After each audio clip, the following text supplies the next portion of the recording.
Paz, tudo bem com vocês? Que bom estar aqui na devoção comunitária com você. Você já olhou para quem está do teu lado e diga: como é bom poder adorar a Deus com você. Aleluia, graças a Deus. Feito isso, querido, por favor, abra sua Bíblia lá no livro do Êxodo. Livro do Êxodo, o segundo livro da Bíblia Sagrada, Êxodo, capítulo de número 17. Êxodo, capítulo de número 17. E hoje nós vamos falar acerca desse tema: congregação, devoção, mas congregação igual a missão. É a última quarta debaixo desse tema. Foram semanas muito abençoadas, precisas, preciosas, que nos fizeram entender, acerca dessa importância. Então, Êxodo capítulo 17, a partir do verso de número 1. Toda a congregação dos filhos de Israel partiu do deserto de Sim para as etapas seguintes, caminhando em um lugar para o outro, de acordo com as ordens do Senhor, e acamparam em Refidim. Porém lá não havia água para beber. O povo se desentendeu, pois com Moisés, e exigiu: dá-nos água para beber. Ao que lhes respondeu Moisés: por que discutis comigo? Por que colocais o Senhor à prova? Ali o povo teve muita sede e protestou contra Moisés, exclamando: por que nos fizeste subir do Egito para nos matar de sede a nós, a nossos filhos e a nossos animais? Então Moisés rogou a Yahvé, clamando: que farei a este povo? Pouco falta para que me apedrejem. E Yahvé respondeu a Moisés: passa diante do povo e toma contigo alguns dos líderes de Israel. Leva contigo na mão o cajado com que feriste o Nilo e vai. E eis que estarei à tua espera no alto da rocha do monte Horebe. E baterás na rocha e sairá dela água, e o povo dela beberá. E Moisés assim fez na presença dos anciãos de Israel, e deu àquele lugar o nome de Massá e Meribá, porque ali os israelitas protestaram e puseram o Senhor à prova, questionando: o Senhor está mesmo entre nós ou não? E aconteceu que os amalequitas vieram atacar os filhos de Israel em Refidim. Então Moisés ordenou a Josué: escolhe homens e amanhã sai para combater contra Amaleque. Eu me posicionarei no alto da colina, com o cajado de Deus em minhas mãos. Fez Josué como Moisés tinha orientado, e saiu para lutar contra os amalequitas. Enquanto isso, Moisés, Arão e Hur subiram até o alto da colina. Durante o tempo em que Moisés ficava com as mãos levantadas, Israel prevalecia no combate. Quando, porém, Moisés baixava as mãos, cansadas, Amaleque tinha vantagens. Ora, as mãos de Moisés estavam pesadas. Tomando então uma pedra, puseram-na debaixo dele, para que nela pudessem assentar-se. Arão e Hur mantiveram erguidas as mãos de Moisés, um de cada lado. Assim, suas mãos permaneceram firmes até o pôr do sol. E Josué pôs em fuga Amaleque, seu povo, ao fio da espada. Então Yahvé ordenou a Moisés: escreve isso para memorial em um livro, e declara a Josué que hei de extinguir a memória dos amalequitas debaixo do céu. Depois Moisés construiu um altar e pôs o nome Adonai Nissi: o Eterno fez-me aqui um grande milagre. Porque ele declarou: porquanto Deus levantou a sua bandeira de guerra e jurou sobre seu trono que o Eterno lutará contra os amalequitas de geração em geração. Amém, graças a Deus. Senta aí, querido, toma o seu lugar. Nós vamos falar desse tema, dessa última noite dessa série.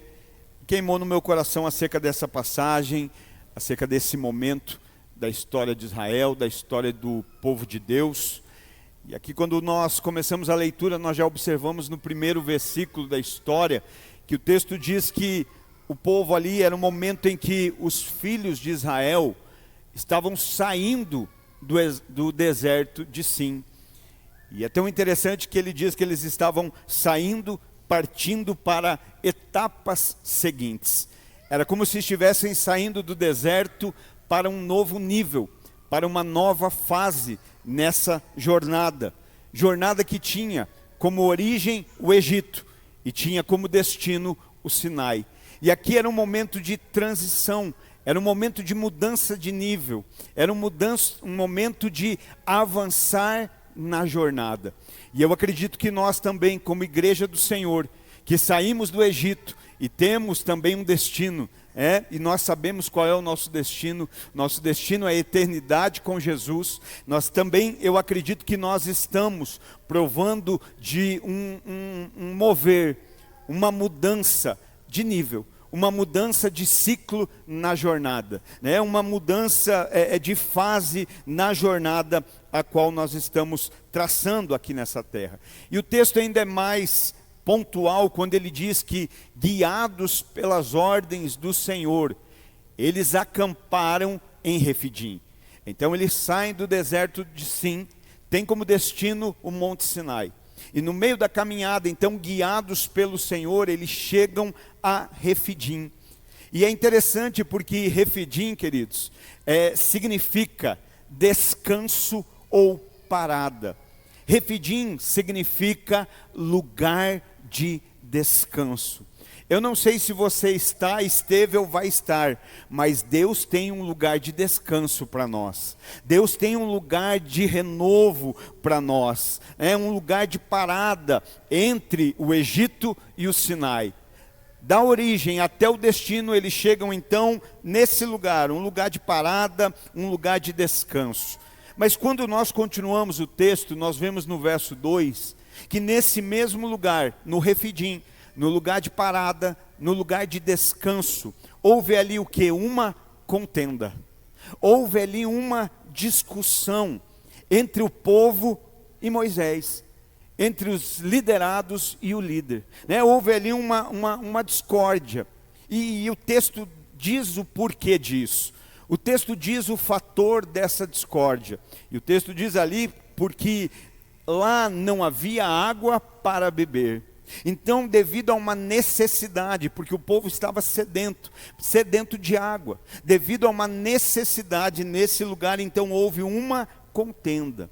Algo interessante que eu já entendo aqui, nós precisamos relembrar, precisamos rever, reavaliar e trazer à nossa memória de novo isso. Nós cremos em um lugar de descanso da parte de Deus. Nós cremos que no meio da caminhada, no meio dessa trajetória, da qual nós saímos de uma origem e vamos chegar a um destino, que existem lugares de descanso para nós, como povo de Deus. Mas uma coisa que nós precisamos entender, querido, é que descansar em Deus não significa que não vai faltar nada.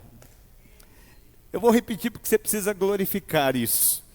Descansar em Deus não significa que não vai haver falta. Não significa que não vai haver, que algo não vai faltar, não é isso. Mas descansar em Deus significa que na fé e na dependência dEle, nós não teremos, nós não sentiremos falta de nada. Salmo 23, o Senhor é o meu pastor e Ele não me faltará. Porque às vezes nós compreendemos que por estar em um lugar de descanso em Deus, nós vamos ser servidos de tudo que queremos e de tudo que precisamos. Não, um lugar de descanso em Deus significa que Deus não falta nesse lugar.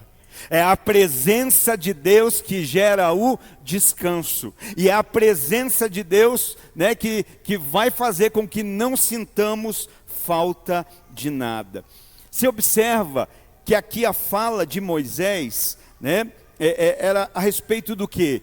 De eles não estarem confiando em Deus. Moisés vai dizer, olha, por que vocês estão discutindo comigo?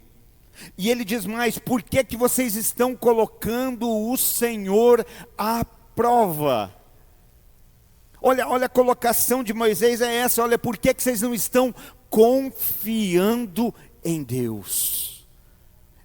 E isso é importante para nós, porque veja ali, o povo, verso 3, ali o povo com muita sede, teve muita sede, protestou contra Moisés, exclamando: por que nos fizeste subir do Egito, para nos matar de sede a nós, aos nossos filhos e aos nossos animais?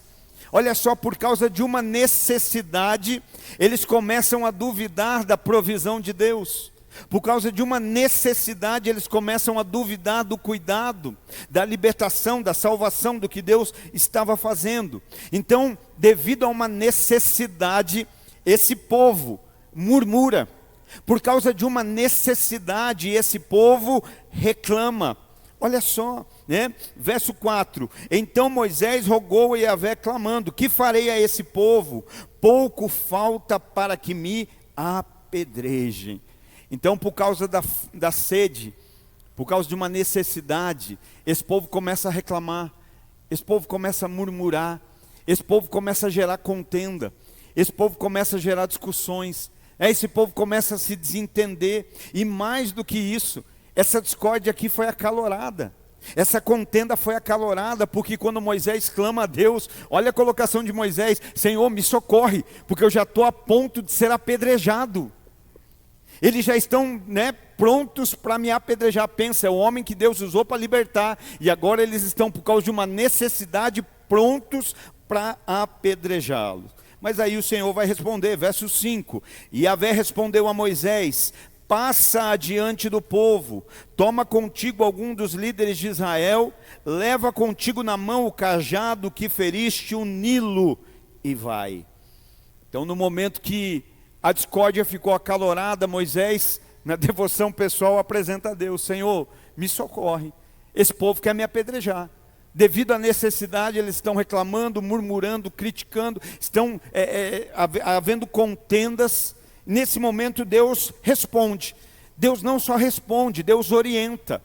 Deus dá a direção para Moisés acerca do que fazer. E o que o Senhor responde e orienta ali? Primeiro ele diz, o Senhor respondeu a Moisés: passa adiante.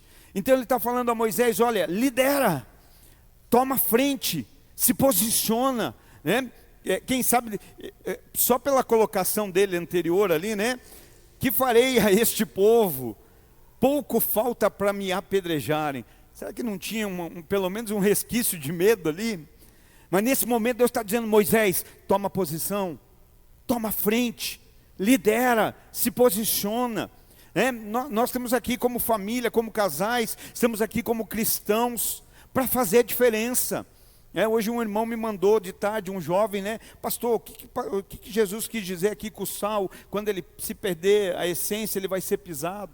E aí eu falando, que nós somos o sal da terra.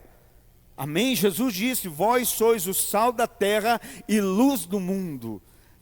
E o sal, ele tem um princípio que é o quê? Temperar. O sal dá sabor, não é assim? Não tem comidas que você pode ter o mesmo preparo, mas sem sal elas ficam incomíveis. Não dá, você não consegue. Não é porque o sal muda, o sal tempera, o sal dá sabor, o sal torna possível de a gente comer, não é assim? E aí eu dizia para ele: segundo, o sal também tem um princípio de proteger, Na antiguidade era usado o sal para conservar alguns alimentos. Só que olha que legal, o sal, ele é muito gostoso numa picanha, não é não? Aquela picanha mal passada, salzinho, não é bom? Mas põe um punhado de sal num pudim de leite, se acaba com o pudim. Nós somos sal da terra. Tem coisa que a gente vai casar, mas tem coisa que a gente vai estragar. Tem coisa que a hora que o sal caiu, ficou... E o sal também conserva o alimento. Só que eu falei: imagina se o sal, como esse produto de tempero, de dar o sabor, de conservar, ele perdesse. Para que serve?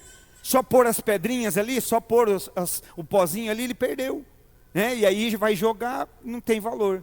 Assim somos nós, quando deixamos de temperar, quando deixamos de dar sabor nessa terra, como deixamos de fazer a diferença, quando deixamos de ser aqueles que vão conservar o que precisa ser conservado. Às vezes vai estragar algumas coisas, mas é para estragar. Mas tem coisas que o sal conserva, tem coisas que o sal tempera, né? Então, ele está dizendo ali, nós estamos aqui como maridos, como filhos, como pais, como profissionais, como cristãos para fazer diferença. Então ele está dizendo, Moisés, passa adiante. Quem passa adiante está liderando, quem passa adiante está à frente. E ele diz mais, tome alguns líderes com você. Então eu acho lindo, Deus está dizendo, se posiciona, toma liderança, mas não vá sozinho. Devoção pessoal, devoção comunitária e missão. Aí ele fala, toma posicionamento, passa adiante, lidera, mas não vá sozinho. E aí ele diz, leva consigo o cajado ao qual feriste o Nilo. O que ele está falando aqui? Sabe o que Deus está dizendo nesse cajado? Está dizendo assim, não esquece a autoridade. Cajado é símbolo de autoridade. Nesse momento, o povo estava passando por necessidade. E eu acredito que nesse momento de necessidade, se a gente fosse medir a popularidade de Moisés, né? Necessidade, ó, deixou faltar água, estamos aqui nesse lugar, nos tirou do Egito para quê? Para morrer? Nos tirou do Egito para que os nossos filhos, os nossos gados morressem. Então eu acredito que a popularidade de Moisés, ó, na terra, porque Deus ao dizer assim, passa adiante, toma líderes com você e leva também o cajado, está dizendo assim, não esquece, a minha autoridade está sobre você. Não esquece a autoridade que eu te deleguei. Não importa se não tem popularidade na terra. Existe uma autoridade delegada do céu. Toma posição, toma posição. Então, nós pensamos muitas vezes que porque nós estamos descontentes por alguma falta, porque era o caso deles. Faltou água, não tem água, nós estamos com sede, queremos beber, vamos fazer a campanha da água, da fonte, campanha, né? Não tem? Vamos fazer, precisamos de água. A gente acha que quando a gente expõe para Deus uma necessidade, Ele vai mudar o propósito por causa da necessidade. A gente acha que Ele vai mudar o processo por causa da nossa necessidade. Muitas vezes a gente pensa isso, né? Só que na visão de Deus, necessidade não compromete processo. Na visão do Senhor, necessidade não compromete propósito. O que compromete propósito é pecado, não necessidade. Na visão de Deus, Ele vai mudar o processo por conta de pecado, mas não por conta de necessidade. Porque é na necessidade que nós aprendemos a confiar, a depender, a esperar em Deus e até a glorificá-lo. Porque a Bíblia não fala glorifica quando está tudo bem, glorifica quando tudo dá certo, glorifica quando tudo está suprido, glorifica quando ganhou o aumento, quando tem mais cliente. A Bíblia diz, dai glória a Deus em todo o tempo, glorie a Deus em todo o tempo. Dá glórias ao Senhor em todo o tempo.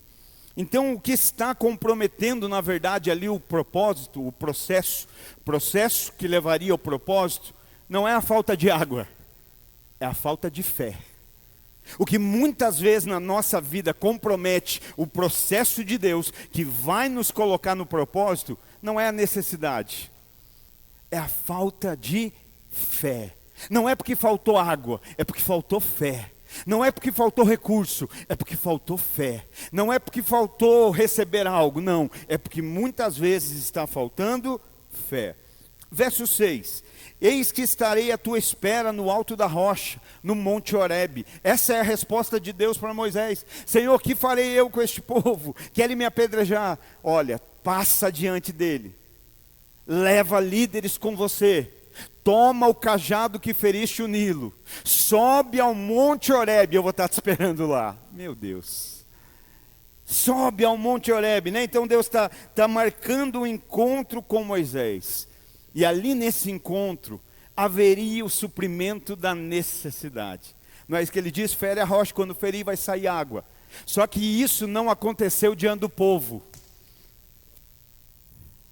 Isso aconteceu diante dos anciãos. Anciãos fala de liderança.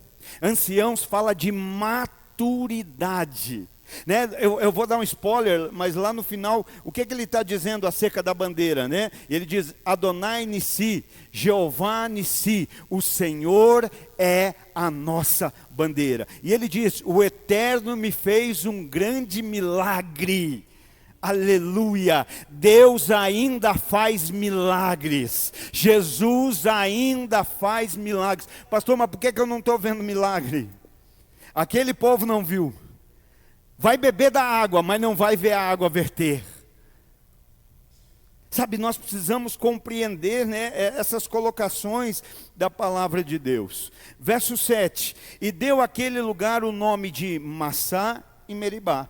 Porque ali os israelitas protestaram e puseram o Senhor à prova, questionando, o Senhor está mesmo entre nós ou não? Não é porque tem necessidade que Deus não está presente. Não é porque existem necessidades a serem supridas que Deus se ausentou. Não é porque algo faltou que Deus não está. Né? Mas nesse momento que eles estão fazendo, questionando, olha só, Deus, o Senhor está aqui mesmo. Deus, ó, pegou aqui. Às vezes a gente está aqui dentro da igreja falando, será que Deus está aqui nessa igreja mesmo? Aí orar, irmão, mata a carne e Ele vai te responder, amém? Glória a Deus. Ah, mas tem gente que vai embora. Irmão, eu me preocupa o dia que o Espírito Santo for embora. Aí sim eu tenho problema. Aí nós vamos ter um grande problema. Mas tem necessidade. Mas necessidade não é sinal que Deus não está presente, amém? Glória a Deus, aleluia. Fala para o irmão aí do lado, para ele não cochilar. Necessidade não é sinal que Deus está ausente. Na necessidade, fala aí para ele, você vai descobrir que Deus está presente. Aleluia, graças a Deus. Então Deus marca esse encontro. Eu queria que você analisasse algo comigo. Eles saíram para outro lugar depois de chegar em Refidim? Lembra? Eles saem do deserto de Sim, guiados pelo Senhor, eles chegam em Refidim e acampam lá. Então ali eles começam a murmurar, não tem água, chega ao ponto da discórdia ficar acalorada, Moisés teme ser apedrejado, vai ter uma audiência com o Senhor, né, no alto do monte. Mas a minha pergunta é, eles se deslocaram? Eles saíram para outro lugar? Não. Eles continuaram em Refidim. O lugar mudou? Não. Mas olha que interessante o verso 7. E deu àquele lugar o nome de Massá e Meribá, porque ali os israelitas protestaram e puseram o Senhor à prova. Olha só, o povo sedento, e esse sedento não é sedento de Deus, não é sedento da palavra, não é sedento de santidade. Hoje tem lugares cheios de pessoas sedentas, mas não de Deus, não da palavra. Sedentas de terem as suas necessidades supridas. Hoje tem gente sedenta de entrar na igreja, num templo, e ficar dependendo que um homem fale um monte de balela no ouvido dela para ela sair fortalecida. Quando deveríamos estar sedentos da palavra de Deus. A maior profecia, a maior revelação é a palavra de Deus. Deus tem compromisso com a sua palavra. A minha Bíblia não diz que Deus vela pela revelação dos homens. A minha Bíblia não diz que Deus vela pela profecia, pega essa, feita por homens. Mas a minha Bíblia diz que Deus vela pela sua palavra, para que ela se cumpra. Às vezes nós estamos acreditando num monte de coisa que estão falando por aí que Deus não tem compromisso. Que está sendo falado em nome de Deus, mas não está sendo sustentado por Deus. Eu posso falar que Deus está me dizendo. Eu falar é uma coisa e Ele está dizendo é outra bem diferente. Até porque eu creio que o nosso Deus não precisa de intermediário. Ele pode falar com você. Ele pode, se tem devoção pessoal, Ele fala com você, amém? Se tem devoção no secreto, Ele não manda mensagem. Ele só precisa mandar mensagem com quem Ele não fala. Eu não vou mandar mensagem para o pastor Anderson, eu falo com o pastor Anderson, não é assim? Então você só precisa mandar mensagem para quem você não é íntimo. Ó, fala lá para fulano porque eu não conheço ele. Então não espera ninguém ficar entregando nada de Deus para você, espera ouvir a voz de Deus. Amém? Espera receber a palavra. Então o povo aqui sedento aqui de necessidade, murmurando, o que eles fazem? Olha como o povo é uma bênção, irmão. Olha como nós somos uma bênção. Eles conseguem transformar o lugar de descanso provido por Deus em lugar de discórdia gerado por necessidade. O lugar é Refidim, lugar de descanso. Mas eles conseguem transformar, e vai mudar de nome, Massá e Meribá. Mudou de nome, por quê? A gente precisa entender, o povo está ali em Refidim, no lugar de descanso, de repouso, só que ao invés de descansarem, ao invés de se fortalecerem, o que eles fazem? Eles reclamam, eles contendem, eles duvidam até mesmo da presença de Deus. Posso te dar um conselho? Posso? Amém? Quem recebe conselho aí? Amém, glória a Deus. Aprenda a descansar, aprenda a se fortalecer em Deus. O que move Deus ao nosso favor é quando nós descansamos nele, não quando a gente reclama, não quando a gente murmura, não quando a gente está aí gerando contenda, não, é descansando, é confiando, é se fortalecendo nele. Verso 8, e aconteceu que os amalequitas vieram atacar os filhos de Israel em Refidim. Então olha só, vamos entender lá. Muda de nome. Primeiro, era Meribá, era Refidim, agora vai ser Massá e Meribá. Refidim, lugar de descanso. Massá, segundo o Lexo Strong, tentação. Meribá, conflito ou contenda. Está entendendo? É lugar de descanso. Eu não sei qual é o lugar de descanso que Deus preparou para você, mas às vezes nós estamos fazendo do lugar de descanso o lugar de tentação, o lugar de conflito, o lugar de contenda. A King James ainda chama assim, de provação e reclamação. Porque mudou o nome, não mudou? Era Meribá, lugar de descanso, mas agora é o quê? É lugar de provação, de contenda. Agora é lugar do quê? De tentação, de conflito, Então o povo sedento conseguiu transformar o lugar de descanso, provido por Deus, em um lugar de discórdia, de contenda, por causa de necessidades. Sabe, às vezes o lugar de descanso é a sua família. Às vezes o lugar de descanso é o casamento. Às vezes o lugar de descanso é o ministério que Deus nos deu. Ali onde a gente deveria estar se fortalecendo, deveria estar descansando, mas talvez a gente está fazendo desses lugares o quê? Lugar de contenda, lugar de tentação, de tentar a Deus. Por que tentar? No que eles tentavam? Em dizer assim, será que Deus existe? Será que verdadeiramente Deus existe? Então estavam tentando a Deus. Verso 8, e aconteceu que os amalequitas vieram atacar os filhos de Israel em Refidim. Não tem coisa que não esteja ruim que não possa piorar, Tira do deserto, glória a Deus, vou mudar o nível, vamos avançar na jornada, vamos um pouco mais além, vamos se aproximar um pouco mais do destino, vamos ficar mais perto do destino. Mas aí o que eles fazem? Começam a reclamar. Chegam no lugar de descanso, começam a reclamar. Sabe, lugar de descanso, muitas vezes a igreja é a comunhão comunitária, é a comunhão coletiva, mas aí a gente, ao invés de vir para a comunhão descansar, a gente vem para reclamar, a gente vem para criticar, para murmurar, e aí, mudou de nome, então, e aí de repente nisso, o que acontece? Surge os inimigos. Verso 8, o inimigo vem para atacar. E eu fico perguntando, por que será que o inimigo surgiu nessa hora?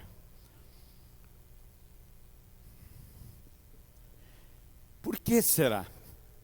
Alguém aqui sofre a ação do inimigo aí na sua vida? Sabe, tem horas que a gente tem que perguntar, não é por que está acontecendo. Deus é Deus soberano. Se você está com a sua vida alinhada em Deus, para o inimigo tocar, Deus tem que permitir. E se Deus permitir, irmão, descansa. Mas tem horas que ao invés de a gente, né, tentar entender por que Deus deixou, a gente tem que entender o contexto do que está acontecendo. Quer ver? Vem comigo aqui, vai um pouquinho à frente. Vamos lá em Deuteronômio,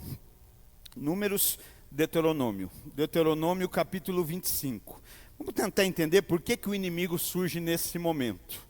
Para aqueles que enfrentam aí às vezes essa batalha que nós enfrentamos.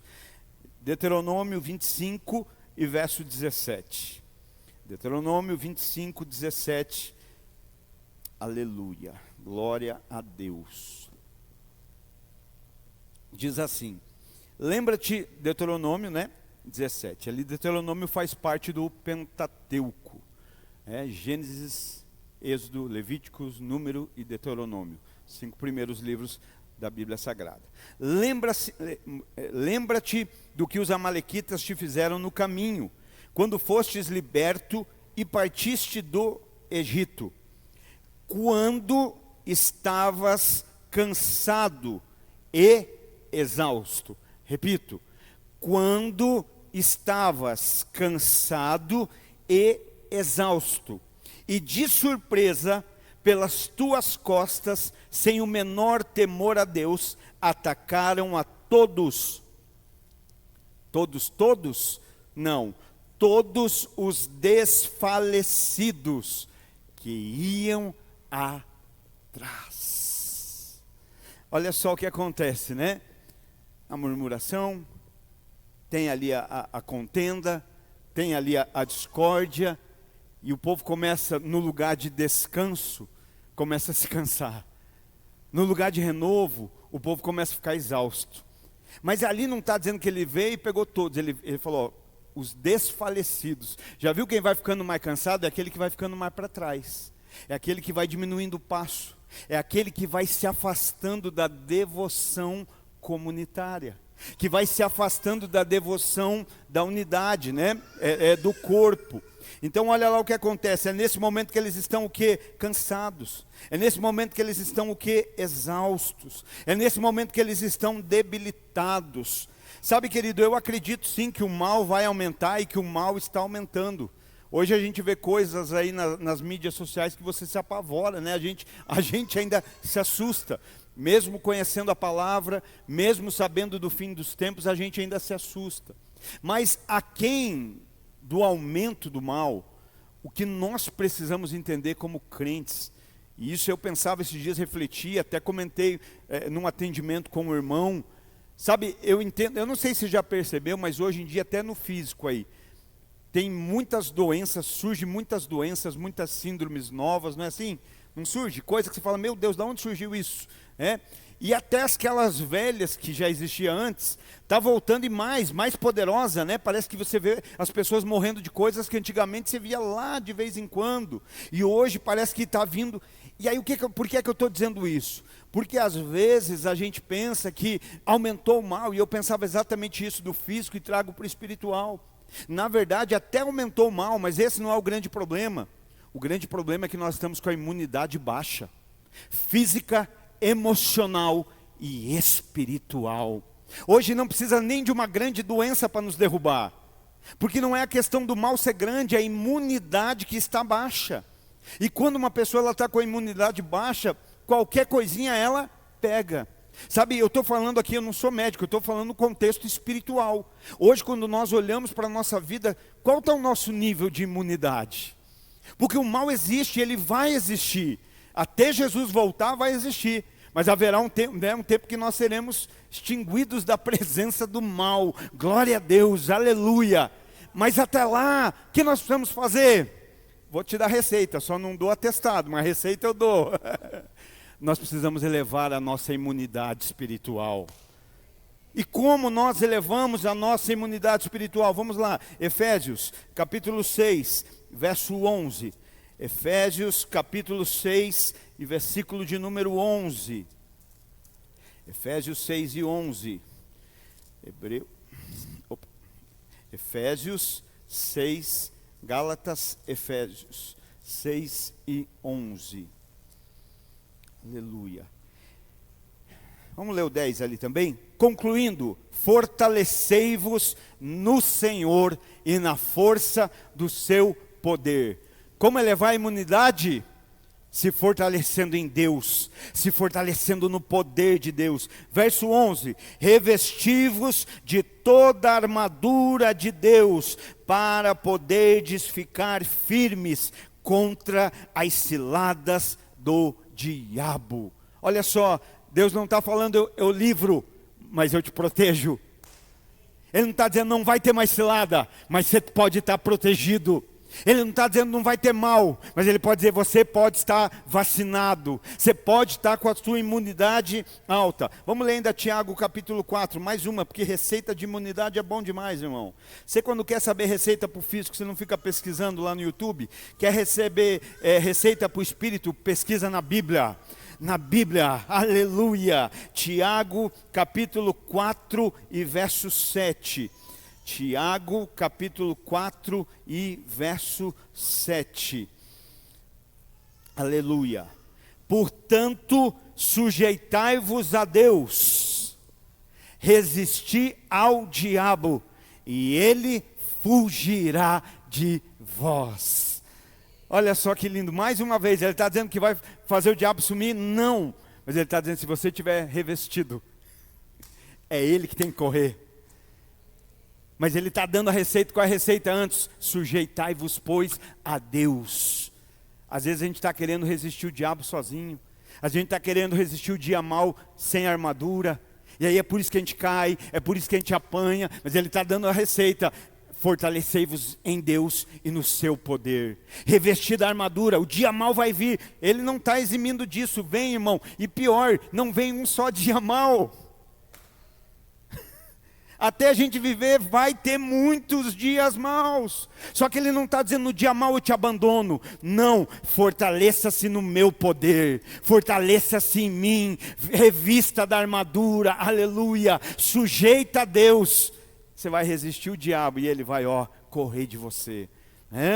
Então é nesse momento agora que, voltando para Êxodo, que nós vamos encontrar então Moisés estabelecendo a missão.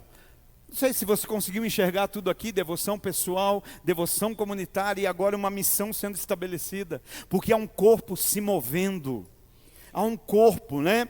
Então é nesse momento que ele começa então a delegar ali a missão, ele vai começar a falar acerca disso.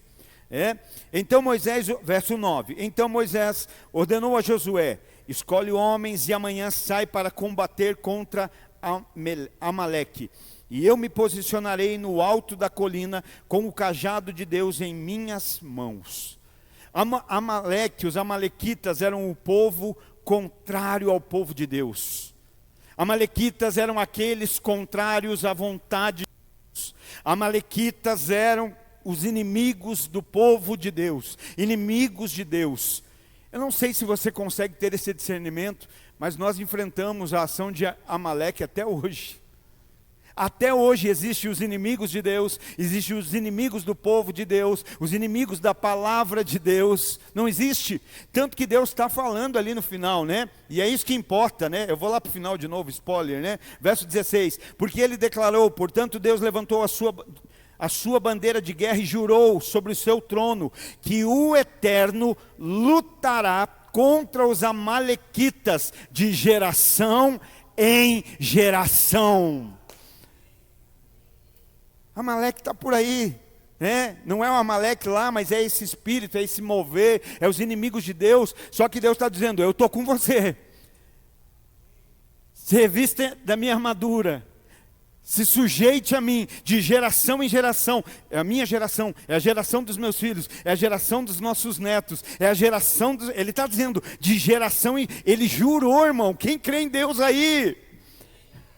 Então a questão não é a presença do Amaleque, o que importa é a promessa de Deus. O Eterno lutará contra os amalequitas de geração em geração. Então nesse momento Moisés delega ali, chama Josué, olha Josué, tem uma missão aí para você Josué. Eu acho muito lindo a história de Josué. Josué é um homem que marca muito a transição ali da liderança de Moisés. Josué, a Bíblia diz, né? Vamos lá ler Josué capítulo 1 e verso 1.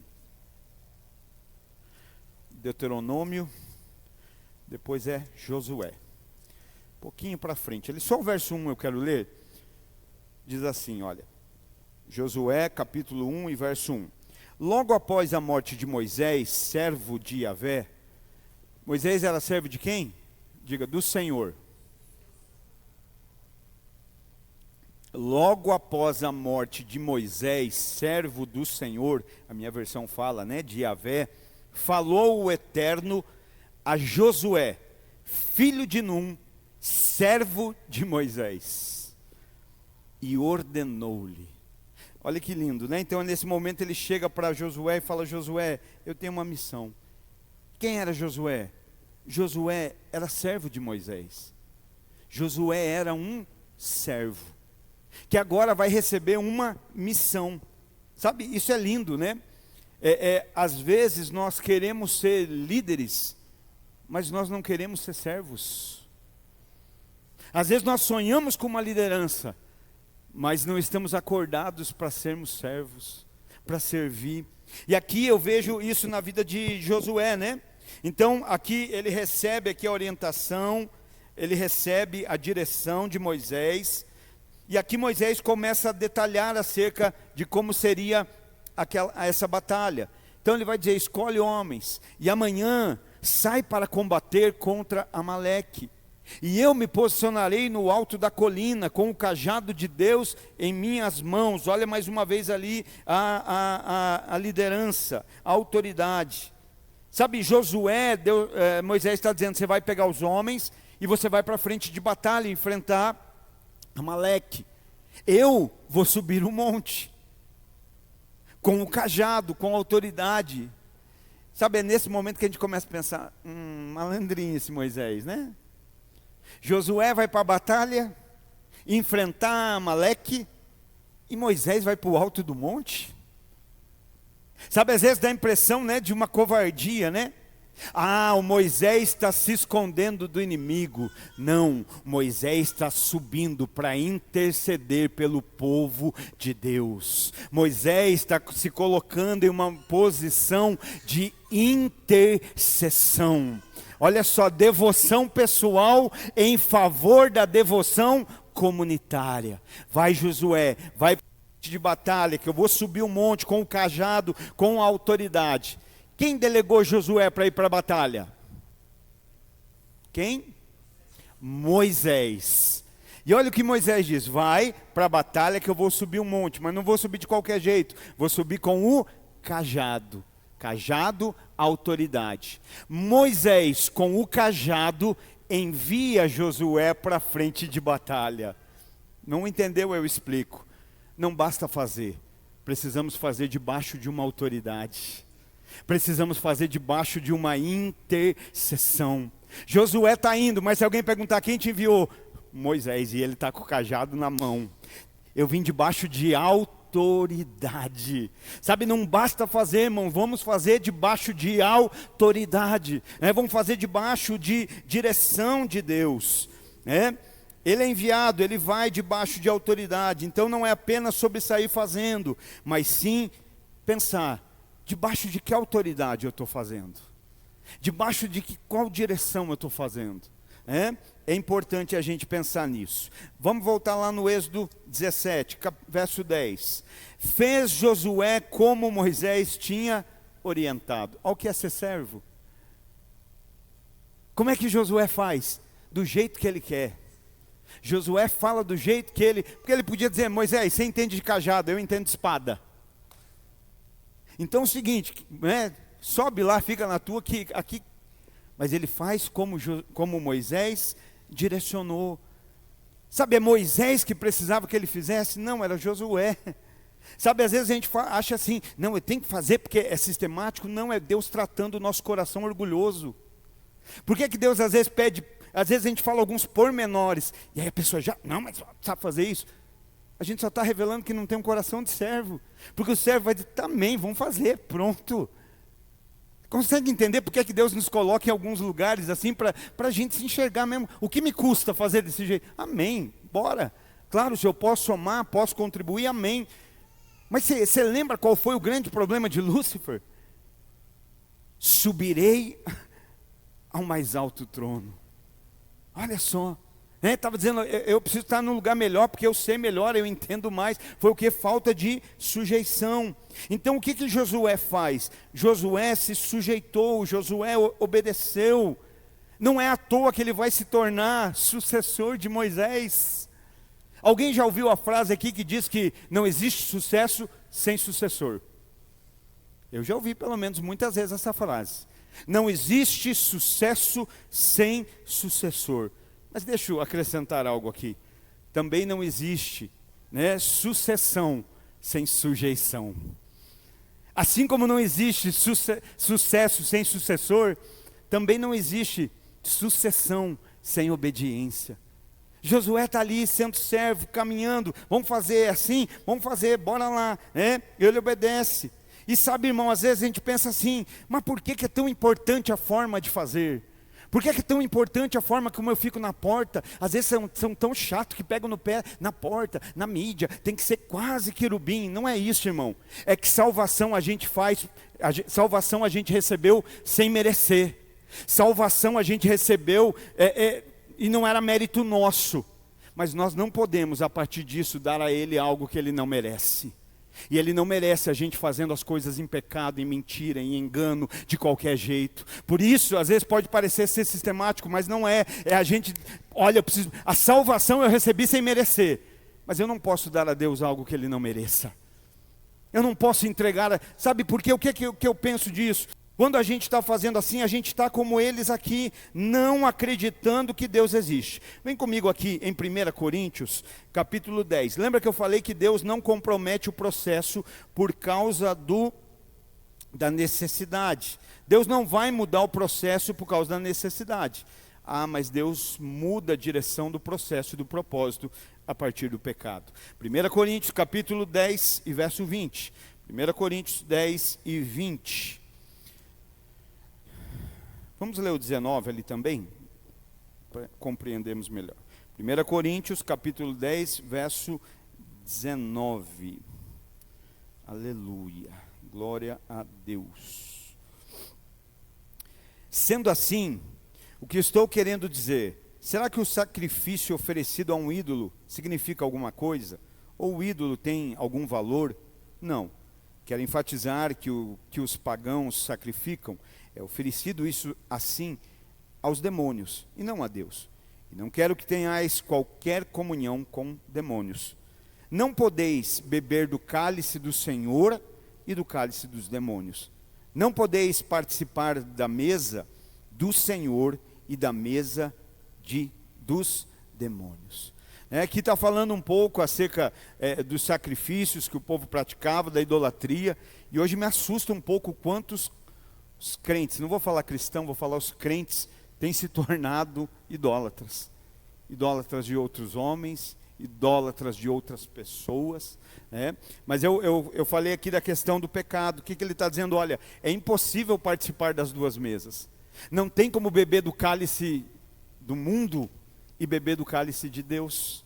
Não tem como estar na mesa de demônios e se assentar na mesa de Deus. O que ele está dizendo? Não é compatível. E quando a gente, estamos aqui na devoção pessoal, na devoção comunitária, na unidade, como resultado da pessoal, a gente precisa entender isso. Salvação veio de graça, eu não merecia. Mas a partir da salvação agora, eu quero servir ao reino que me salvou, ao rei que me salvou. Só que eu não posso dar a ele aquilo que ele não merece. E o que eu ofereço não tem a ver com atitudes externas. O que eu ofereço tem a ver com o coração. O que eu ofereço não tem a ver com o que a gente pratica aqui dentro. O que a gente oferece tem a ver com o que a gente vive lá fora, com a nossa vida. Deus, quando olha para alguém aqui, não olha performance, Deus olha para a vida. Deus, quando olha alguém cantando, não está olhando para a música, está olhando para a vida de trás daquela música. Quando olha para alguém pregando, não olha para a oratória, olha para o coração, olha para a vida. Seja lá onde estivermos servindo, Deus está olhando para a nossa vida. E Deus não merece qualquer coisa de qualquer jeito. Nós recebemos o que não merecíamos, mas Ele não merece receber o que não é mérito dele. O que não é mérito? Quando a gente faz de uma maneira que não é digna dele. Sabe, às vezes a gente precisa se consertar, arrumar, rever, né? E realmente dar a Deus aquilo que é para Deus. É louvor, é adoração, é o meu serviço. Pastor, mas é tão pequeno, mas é para Ele, não é o que você faz, é para quem você faz. Por que é que Ananias e Safira morrem? Porque fazem, mas esquecem de para quem estão fazendo. Quando nós esquecemos para quem fazemos, o que fazemos, ao invés de gerar vida, gera morte. Ao invés de gerar louvor, gera tristeza. Que o nosso ministério, que a nossa casa, que a nossa caminhada gere vida, vida, vida, vida. Gere louvor a Deus, gere louvor a Deus, aleluia. Então Moisés vai dar estratégia, vamos voltar lá no Êxodo. Dá estratégia, olha, vai à frente, pega os homens, vai, né? Josué vai se sujeitar, ele obedece, não teve dificuldade. Vamos lá no verso 11 agora. Durante o tempo em que Moisés ficava com as mãos levantadas, Israel prevalecia no combate. Quando, porém, Moisés baixava as mãos cansadas, Amaleque tinha vantagem. Então, olha só, Moisés dá estratégia, Josué vai, obedece. Josué vai com a espada e Moisés sobe com o cajado. Ele sobe o alto do monte e fica com as mãos esticadas. E a Bíblia diz que enquanto Moisés está com as mãos levantadas, o exército de Israel prevalecia. O exército tinha vitória. Porém, quando as mãos se baixavam, as mãos cansadas, Amaleque tinha vantagem. Então olha aqui. Aqui no entanto, o que havia? Moisés está intercedendo. E enquanto Moisés na devoção pessoal intercede, Josué no campo de batalha prevalece. Josué e o exército, porque Josué também não foi sozinho. Reino de Deus a gente não anda sozinho. Reino de Deus a gente não anda isolado. Reino de Deus é unidade, é corpo, é família, é edifício, né? E nós fazemos parte dessa unidade. Então Josué com o exército prevalecia. Mas quando Moisés ia se cansando e as mãos dele iam ficando pesadas e baixavam, o exército inimigo prevalecia. Olha que lindo isso. Moisés está intercedendo, o povo prevalece. As mãos se baixam, o inimigo prevalece. E nessa hora entra em cena o quê? Eu não sei se você percebeu, Moisés está intercedendo, devoção pessoal. E o Josué está onde? Não, tem outro nome. Josué está onde? Josué está onde? O que Moisés fala? Josué, pega os homens e vai para a batalha. O que é isso? Josué está na missão. Moisés está na devoção pessoal. Josué está na missão. E agora vai entrar em ação o quê? Agora vai entrar em ação a devoção comunitária, a devoção da unidade, a devoção do corpo, né? Moisés está com as mãos levantadas, o povo prevalece. As mãos se baixam, o inimigo prevalece. Mas Moisés não está sozinho. Aleluia! A minha Bíblia diz que Arão e Hur foram com ele. Aleluia, que coisa linda. Então é aqui agora que começa a entrar em cena, né? A devoção comunitária, o corpo em ação. Deus manda Moisés ir adiante. Moisés envia Josué. Mas o texto não cita nada falando para Arão e Hur fazer. Deus fala, Moisés, passa adiante, né? Toma uns homens com você, pega o cajado e vai. Moisés fala, Josué, eu te envio. Pega os homens e vai para frente de batalha. Mas aonde é que no texto fala, Arão e Hur, ajuda Moisés? Me ajuda, gente.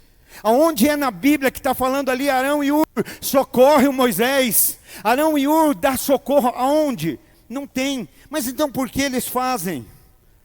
Por que eles estão fazendo? Sabe por quê? Porque eles sabem que não estão ali à toa. Eles sabem que não estão ali por acaso. Eles sabem que ainda que eles não sejam o líder com o cajado e também não sejam o guerreiro com a espada, eles fazem parte do corpo. Tem alguém que faz parte do corpo aí? Tem alguém que sabe por que está aqui? Tem alguém que entende por que está aqui do lado? Eles fazem porque sabem que não estão ali à toa. sabem que não estão ali por acaso, eles fazem parte do mesmo exército, eles fazem parte da mesma família. Sabe o que eu encontro aqui? Humildade. Sabe o que eu vejo aqui? Fidelidade. Sabe o que eu vejo aqui? Unidade. Pensa um pouco aí, não acerca de ninguém, é acerca de você. Eu penso de mim, você pensa de você. Quanto de humildade eu tenho, quanto você tem? Pensa no corpo. Quanto de fidelidade nós temos. Quanto de unidade. Sabe, Moisés se cansa. E o que isso revela? Revela que Moisés é carne. Revela que Moisés é humano. Revela que Moisés é limitado. E glória a Deus, porque a esperança não pode estar nos Moisés. Nós pregamos isso aqui, vai para Deus, viva com Deus, aprenda com Deus, tenha vida com Deus, tenha a revelação de Deus, palavra rema de Deus para a sua vida, não dependa dos Moisés. Não estamos falando não honre liderança, seja um rebelde, não é isso. Mas não é depender de ninguém para ter relacionamento. É ter um relacionamento, né? E aqui o que está acontecendo, Moisés se cansa, porque ele é limitado. Moisés é humano, ele revela aqui a sua humanidade. Moisés, quando levanta as mãos para Deus, não está mostrando que ele é grande. Moisés, quando levanta as mãos para Deus, não está dizendo que ele é o mais forte. Quando Moisés levanta as suas mãos para Deus, ele está apontando de onde vem a sua força.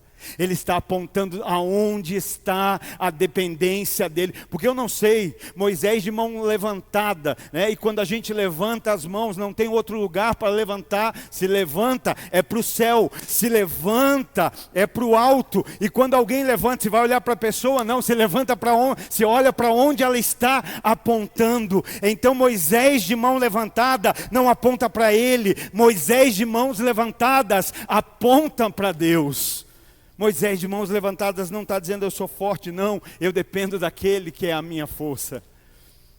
Eu dependo do Senhor. Então, mas eu queria que nesse momento você observasse essa cena, irmão. E pensasse bem friamente hoje aqui. Que dia é hoje, por favor, me ajude? 20 de setembro. Pensa hoje aqui, esse dia, essa hora.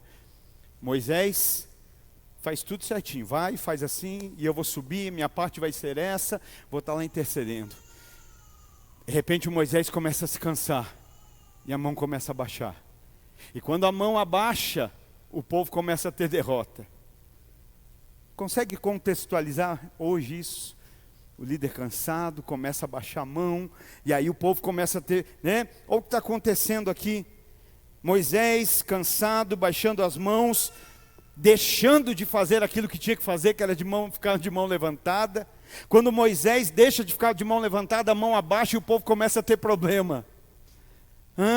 Consegue imaginar essa cena? Não só problema, o povo começa a perder. Sabe, é nessa hora que talvez 20 de setembro de 2023, alguns se levantariam. Alguns iriam se levantar, né? Mas pior, não ia ser para ajudar. Ia ser para aproveitar o momento de exaustão, para derrubar, para exonerar, para difamar. Estamos trazendo para hoje, irmãos, e Deus está falando com a gente, irmãos. Deus está falando com a igreja, Deus falou no devocional pessoal, está falando no devocional comunitário. Talvez hoje por aí tem muito pastor morrendo, porque alguém está vendo morrer, e ao invés de levantar para ajudar, socorrer, aproveita que está fraco, para derrubar. Não faz nada, deixa assim que ele está acabando as forças, mais um pouquinho a gente assume a posição, deixa ele morrer, deixa ele descansar, vamos anunciar, olha, Moisés tinha que estar de mão levantada, não aguentou, se cansou. O que estava fazendo esse Moisés que se cansou? Infelizmente a gente precisa pensar. Sabe lá no começo do texto que nós lemos, qual era o medo de Moisés? Ser apedrejado. Não era isso? Senhor, o que eu faço com esse povo? Estão quase me apedrejando. Aí eu penso, vamos ler o que diz a Bíblia, né? Não vou falar aqui, vamos lá. Ora, verso 12 do 17. Ora, as mãos de Moisés estavam pesadas, E tomando então uma pedra, puseram-na debaixo dele, para que nela pudessem sentar. Arão e Hur mantiveram erguidas as mãos de Moisés, um de cada lado. Assim suas mãos permaneceram firmes até o pôr do sol. Não tem água. E o povo já está a ponto de apedrejar Moisés. Moisés tem uma direção de... Vai lá, gente. Vai para a guerra, eu vou erguer a mão e vou ficar aqui intercedendo. De repente as mãos se cansam. Quando elas se cansam, o povo começa a perecer. De repente alguém pega uma pedra. Pensa na cabeça do Moisés. Pedra, esse povo doido. Tinha pedra, irmão. Mas essa pedra não era para ferir. Essa pedra não era para machucar. Essa pedra não era para derrubar. Aleluia. Que Deus levante pedras nesse lugar. Que Deus faça de nós carregadores de pedra. Amém. Essa pedra não era para derrubar Moisés. Essa pedra era para gerar descanso. Essa pedra era para gerar um lugar de renovar as forças. Olha só, a gente precisa pensar, será que tem duas colocações de pedra no texto? Uma pedra na mão dos apedrejadores e uma pedra na mão daqueles que socorrem. Você, qual seria o seu lugar hoje? Qual das pedras estariam nas suas mãos? Que no nome de Jesus esteja a pedra do socorro, a pedra do descanso, isso fala o que? De devoção comunitária, sabe? E não apenas isso, porque entendendo o congregar, entendendo a devoção comunitária, entendendo que Deus é real, irmão. Porque não tem como eu acreditar em Deus e continuar querendo dar pedrada. Não tem como eu dizer que eu acredito em Deus e continuar vendo alguém cansado e não produzir descanso. Eu estou fazendo igualzinho esse povo. Será que Deus existe mesmo? Eu acho que não. Eu não falo, mas com a minha atitude eu digo. Com a minha postura eu digo. Então, o que é que eles fazem? Entendendo a unidade, entendendo a comunhão, entendendo a congregação, eles não apenas colocam a pedra para ele descansar. O que Arão e Hur agora fazem? Cada um tomam as mãos e sustentam. É gente fazendo com Moisés o que Moisés estava fazendo sozinho. É gente que, você entendeu? Hoje talvez nós estamos ali do lado esperando, a hora que ele cansar eu tomo o lugar. Não, se depender de nós você não para. Se depender por quê? Porque eles entendem autoridade. Eles podiam estar com a mão levantada, mas não tinha cajado. Não tinha autoridade. Não estou dizendo que a autoridade, Deus dá. É com Deus, não é o homem. A Bíblia não diz que a igreja dá pastores, apóstolos, mestres, profetas e evangelistas. Deus deu para a igreja apóstolos, mestres, profetas, pastores e evangelistas. Não é a igreja que dá, é Deus que dá para a igreja. E aí? E aí agora o que acontece? Eles estão ali promovendo descanso, mas também ajudando a fazer o que precisava ser feito. Quem a gente é no nosso lar? Quem a gente é na nossa família? Quem a gente é no nosso trabalho? Quem a gente é na igreja? Na devoção comunitária? Vem comigo, Colossenses capítulo 3 e 13. Aleluia. Colossenses capítulo 3 e 13. Filipenses, Colossenses. Gálatas, Efésios, Filipenses e Colossenses.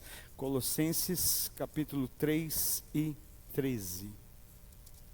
Aleluia.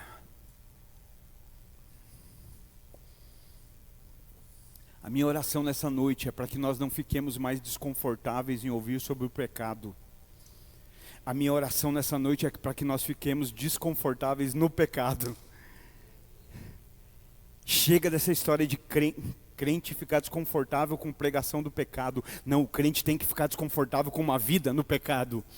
Esse é o único desconforto que precisa gerar, amém? Tem vida de Deus para você, tem vida do Espírito para você, Aleluia, para nós, Colossenses 3,13, a minha versão diz assim, zelai, mas algumas versões diz suporte, mas a minha diz, zelai uns pelos outros, e perdoai-vos mutuamente, caso alguém tenha algum protesto contra o outro.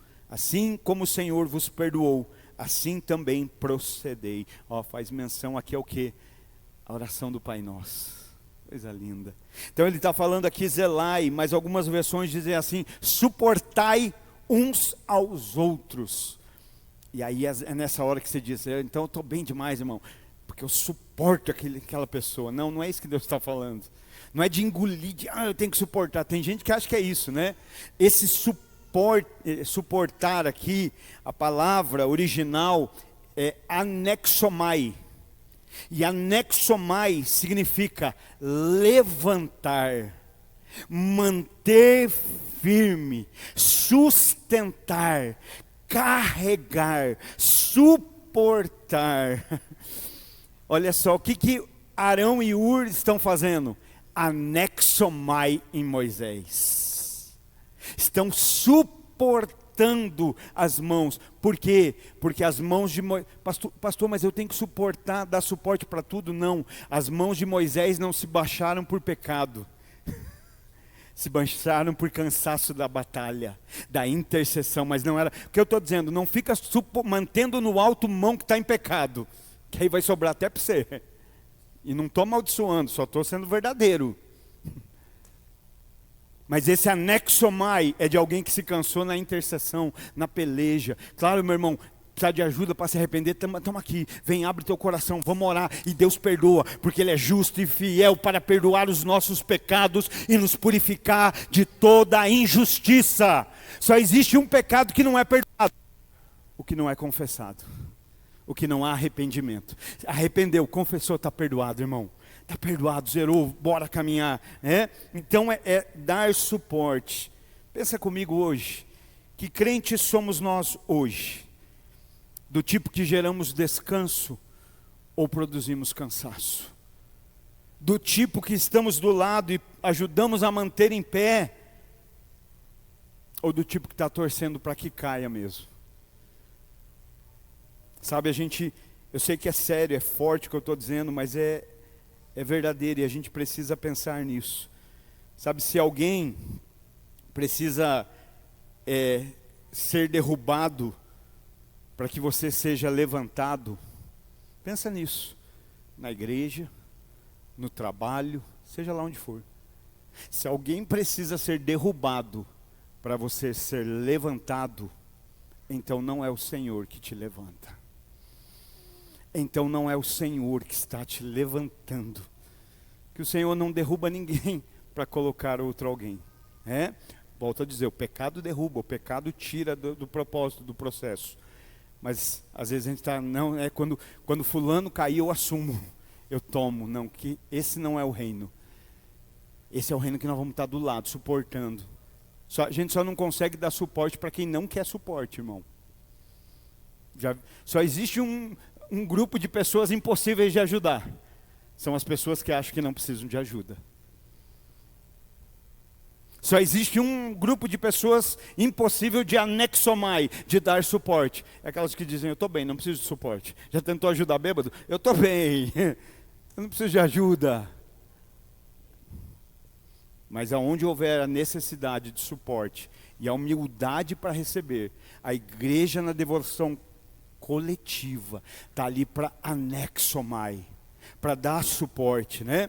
Aí o verso 13, e Josué pôs em fuga Amaleque e seu povo ao fio da espada. O que acontece? Houve a vitória da batalha. Josué vence, está debaixo de direção de autoridade, está debaixo, né? E tem vitória. Verso 14, então Yahvé ordenou a Moisés, escreve isso para memorial em um livro, e declara a Josué que hei de extinguir a memória dos amalequitas debaixo do céu.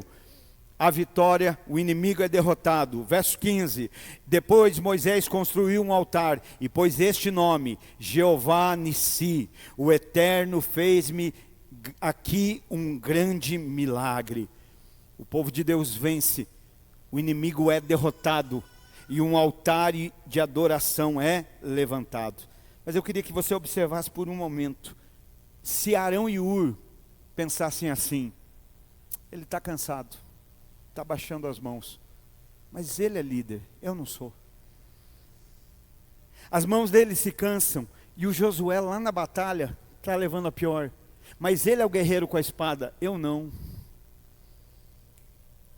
Penso eu, irmão, que eles não pensavam assim. Porque se pensassem, Moisés não teria nem levado para o alto do monte. Se pensassem dessa forma, não teriam nem subido com Moisés. Então, mas imagina se eles pensassem, não sou líder, então ele que se vire. Às vezes na empresa não é assim, você fala, isso aí não é minha função. Então desculpa, você não entendeu o que é ser cristão. Os cristãos estão para servir. Não, isso aí é faxineira. Irmão, às vezes a gente não junta um copo dentro da igreja. Isso aí não é minha função. Isso aí não é minha tarefa. Então, eu não sou o líder, ele que se vire. Não sou o guerreiro com a espada, ele que se vire. Pensa comigo, se eles pensassem assim, irmãos, o que aconteceria? Sabe, às vezes existem alguns lugares que nós não chegamos a ocupar, porque Deus conhece os nossos pensamentos. Às vezes a gente reclama de não ocupar alguns lugares, mas sabe, Deus conhece o que a gente pensa, Deus conhece, né? Mateus capítulo 9, verso 4. Estamos indo para o final já. Mateus capítulo 9 e verso 4. Mas Jesus, conhecendo-lhe os pensamentos, questiona: por que cogitai o mal em vossos corações? Não precisa nem falar, Jesus já sabe o que está no coração. Jesus já sabe o que está na mente. Lembra de Lucas 7, 39, a mulher que vai ungir os pés de Jesus? O dono da casa, a Bíblia diz, falando com si mesmo. Como que você fala consigo mesmo? Pensamento. Falando consigo mesmo, ele diz, se Jesus soubesse quem é essa mulher. E aí Jesus confronta ele, mas ele nem falou, ele só pensou, mas porque Jesus conhece os nossos pensamentos. A gente fala assim às vezes, não falei, verdade, mas pensou. O irmão do teu lado não ouviu, mas Deus sabe o que você pensou. Então existem alguns lugares que às vezes a gente não alcance por isso. Então pensa, se Arão e Ur pensassem assim, estamos do lado, mas não somos líder. Josué está na luta, mas não somos guerreiro. Então, fazemos nada. Não haveria devoção comunitária. Devoção comunitária não é estar junto no culto, irmão. É mais do que isso. É estar junto no corpo, é estar na mesma adoração, é estar no mesmo propósito, é estar na mesma visão, na mesma palavra, Bíblia, né? Por que hoje as pessoas escolhem igreja como quem escolhe loja? Cara, eu chorei esses dias vendo as pessoas aqui fazendo isso, escolhendo aonde eu dou bastante, eu sou reconhecido, e aqui vocês sabem que aqui todo mundo é igual, irmão. Quantas vezes eu já recebi carteirada lá atrás, pastor, estou dizimando, hein? Tá bom, é para Deus, não é para mim, você não está pagando mensalidade. Isso aqui não é um clube social, isso aqui é a noiva do Cordeiro, essa aqui é a igreja santa, imaculada de Jesus. E aí hoje a gente escolhe igreja como quem escolhe restaurante, como quem escolhe loja de roupa, como quem escolhe, não é assim? Mas não é assim, não é, não poderia ser, não deveria ser. Então se eles pensassem assim, não haveria devoção comunitária. Se não houvesse devoção comunitária, não haveria sustentabilidade para a missão. Olha quanta coisa comprometida. Se não tem sustentabilidade na missão, o povo perde. Se o povo perde, não tem altar de adoração a Deus. Não sei se você entendeu, mas a falta de compromisso com a devoção comunitária compromete a adoração a Deus, compromete o levantar de uma bandeira. Às vezes nós estamos no prédio, mas não estamos no corpo. Às vezes a gente está no barracão, mas não está na missão. Às vezes dizemos estar em Cristo, mas Ele não está em nós. Sabe, querido, precisamos entender, o altar não era para Moisés, o altar não era para Josué, o altar não era para Ur, o altar não era para Arão, o altar não é para mim, o altar não é para você, aleluia, o altar era para Deus.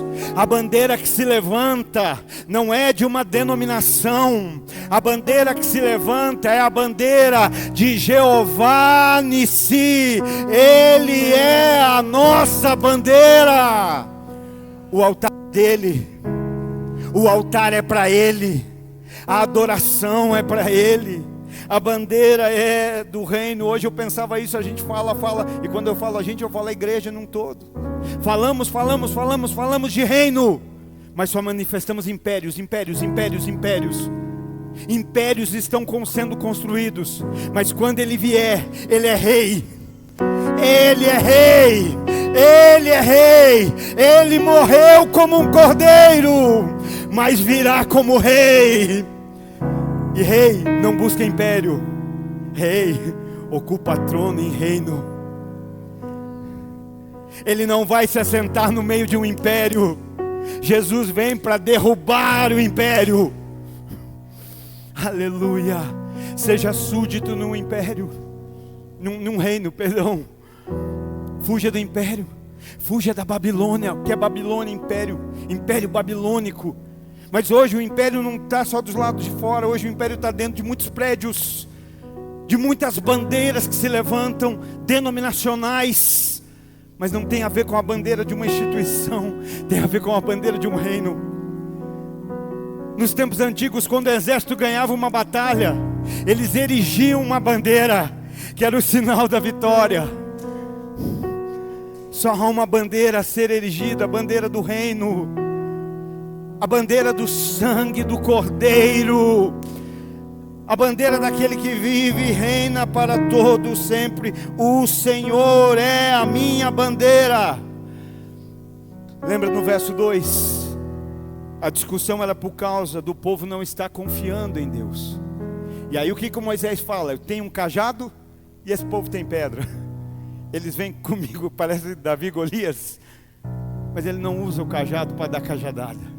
Ele usa o cajado para exercer autoridade. A forma como você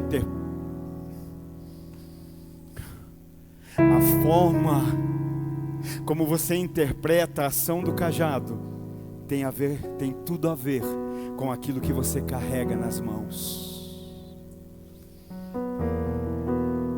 A forma como nós recebemos a ação do cajado tem a ver com aquilo que carregamos nas mãos.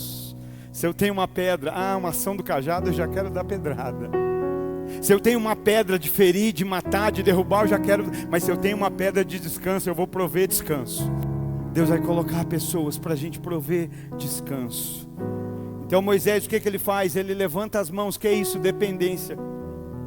Moisés não diz assim: gente, por que vocês não estão confiando em Deus? Aí o inimigo chega. E aí Moisés fala: agora vamos ligar para a SWAT, porque o negócio ficou feio. Não, Moisés não liga pedindo socorro. Moisés estende as mãos. Lembra que eu falei para vocês, por que vocês não estão confiando? Então olha para mim. Senhor,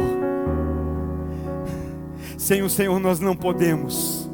Sem o Senhor nós somos homens limitados, que até temos espadas, até temos alguns talentos, até temos alguma inteligência, mas sem o Senhor a gente prevalece por um tempo, mas não por todo o tempo. Por isso nos socorre, Pai, nos ajuda, Deus. A nossa dependência, a nossa confiança está no Senhor. Moisés não apenas fala para confiar, Moisés confia, Moisés depende. Moisés coloca a sua expectativa. Deus manda Moisés adiante, Josué é enviado. Fica de pé, por favor. Deus manda Moisés adiante, Josué é enviado. Arão e Hur estão ao lado. Moisés intercede, Arão e Hur sustentam, Josué guerreia. Corpo. Na igreja existe um lugar para todos. O problema é que muitas vezes a gente quer o mesmo lugar. Tinha Moisés, tinha Arão e Hur, e tinha um exército com Josué. Tem um lugar para todos. Existe um lugar para todos, né? E aí eu acho lindo que Êxodo 24, eu leio aqui, irmão, Êxodo 24, capítulo 13. Vale a pena ser fiel. ainda vale a pena ser fiel. Ainda vale a pena ser, não importa o que dizem por aí, vale a pena ser fiel. Seja fiel a Deus, seja fiel ao propósito de Deus para a sua vida. Êxodo 24, 13. Moisés partiu com Josué. Com quem? Josué, seu cooperador. Faz de nós, Senhor, cooperadores.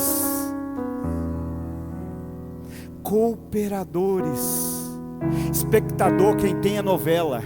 No culto tem cooperador. Espectador é no cinema. Na igreja é cooperador. A gente é espectador quando há o menor indício de uma ação que precisa de cooperação, a gente vaza. Porque eu sou espectador, acabou, eu fui.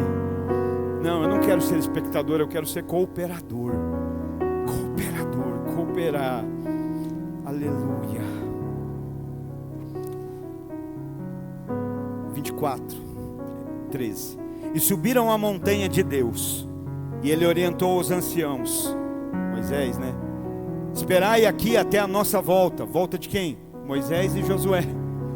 Moisés está subindo com o servo, com o cooperador. Gente, nós vamos subir para o monte com Deus. Deus tem uma audiência com a gente lá. Vamos receber umas orientações. Deus tem uma listinha lá para a gente. Nós vamos subir, tá bom? Só que olha o que ele vai dizer ali. Tendes convosco Arão e Ur. Glória a Deus pela vida dos Arãos e dos Urs. Eu vou subir com Josué, lembra? Mas Arão e Ur estão aqui, tá? E quem tiver alguma questão, dirija-se a eles. Às vezes a gente quer liderar para servir, eles serviram para liderar. Aí a gente diz assim, é que não tem oportunidade. Eu não coopero porque eu não tenho oportunidade. Eu não coopero, não, querido. Quem precisa de oportunidade é oportunista. Porque o cristão só precisa de compromisso, de responsabilidade, de disponibilidade. Às vezes a gente fala, eu não coopero porque alguém tomou o meu lugar na cooperação. Eu vou sentar nessa cadeira vazia. Isso aqui é o que? É um lugar. E eu te pergunto, quem pode ocupar esse lugar agora? Tenta vir tomar o lugar aqui para você ver. Irmã, deu medo, irmã? Dá para ocupar um lugar ocupado? Quando alguém consegue ocupar um lugar?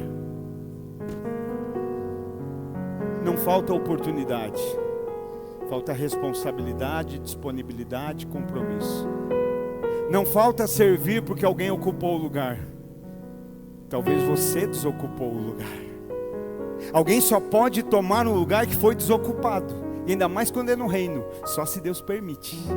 Porque Deus é justo, Deus é santo, Deus é onisciente. Aleluia. Eu vou ler aqui Mateus 9 e nós oramos, tá bem? Mateus capítulo 9. Nós vamos cantar uma canção? Dá tempo. 9, 37, 36, 37 e 38. Então falou aos seus discípulos: de fato a colheita é abundante, mas os trabalhadores são poucos. Por isso, orai ao Senhor da seara e pedi que Ele mande mais trabalhadores para a sua colheita. Me lembrei algo aqui, né? Às vezes a gente faz hora extra na igreja dos outros, mas nem serve na nossa. Às vezes a gente faz hora extra por aí, mas não é nem comprometido aqui, né? Talvez isso só indica que a gente não está no lugar que deveria estar, né?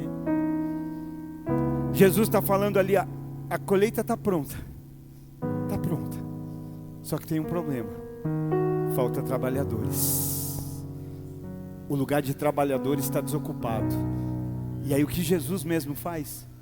Ora, igreja, clama. Clama por trabalhadores. Clama. E aí sabe que nós entendemos e fechamos aqui. Não fique triste quando os trabalhadores começarem a chegar. Se alegre, porque a resposta de oração. Devagarzinho está chegando e vai chegar, eu creio em nome de Jesus. Mas às vezes a gente tem a tendência, né, de se pensar em oportunidade, se pensar em tomar o meu lugar, começar a ficar brabo porque está chegando trabalhador. Não fica triste porque está chegando trabalhador. Fique triste porque você não se envolve com o trabalho. Não se chateie porque na verdade tem que ser motivo de alegrar. Glória a Deus, está chegando.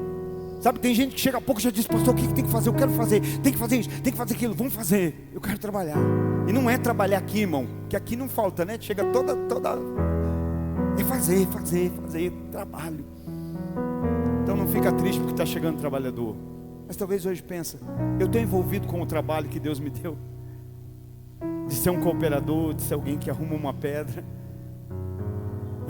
de que arrasta uma cadeira para alguém sentar, de que serve um copo para alguém que tem sede. Em nome de Jesus, deixa o Espírito Santo falar com você. Fecha teus olhos, vamos cantar uma canção, e nós vamos orar. O Espírito Santo é lindo. Deus existe, irmão. Deus é